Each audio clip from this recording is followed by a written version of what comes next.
സർഗശേഷിയോടെ മേനോൻ കണ്ടെടുത്തു. അവ പത്തരമാറ്റുള്ള തിരക്കഥകളായി. മലയാള സിനിമയിൽ നടനായും സംവിധായകനായും രചയിതാവായും ഒരേ സമയം ഇത്ര ശക്തമായ സാന്നിധ്യം അറിയിച്ച മറ്റൊരു കലാകാരനില്ല. ആ അർത്ഥത്തിൽ മലയാള സിനിമയിലെ ആദ്യ സ്റ്റാർ ഓൾറൗണ്ടർ ബാലചന്ദ്രൻ മേനോൻ. അദ്ദേഹത്തിന്റെ സിനിമകളിൽ മലയാളി അവരുടെ ജീവിതങ്ങൾ തന്നെയാണ് കണ്ടത്.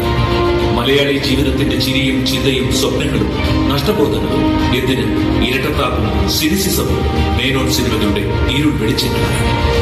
ശരാശരിക്കാരനായ മലയാളിയുടെ മാസ ബഡ്ജറ്റിൽ ബാലചന്ദ്ര മേനോൻ സിനിമയ്ക്ക് ഇടമുണ്ടായിരുന്നു. അതായിരുന്നു അദ്ദേഹത്തിന്റെ ബ്രാൻഡ് വാല്യൂ. മലയാളത്തിന് ഒട്ടനവധി പ്രതിഭകളെ സമ്മാനിച്ച സംവിധായകൻ കൂടിയാണ് അദ്ദേഹം.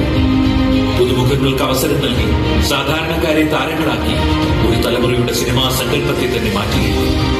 കാലം മുന്നോട്ട് പോയിട്ടും അദ്ദേഹത്തിന്റെ സിനിമകളും കഥാപാത്രങ്ങളും ഇന്നും നമ്മോടൊപ്പം ജീവിക്കുന്നത് അദ്ദേഹം സൃഷ്ടിച്ച കലയുടെ സത്യസന്ധത കൊണ്ടാണ്. മലയാള സിനിമയിൽ തന്റെ സ്വന്തം ഇടം ഉറപ്പിച്ച ഈ അപൂർവ കലാകാരൻ സിനിമയിലേക്കുള്ള തന്റെ യാത്രയുടെ 50-ാം വർഷം ആഘോഷിക്കുന്ന ഈ വേളയിൽ എല്ലാ ആശംസകളും നേരുന്നു.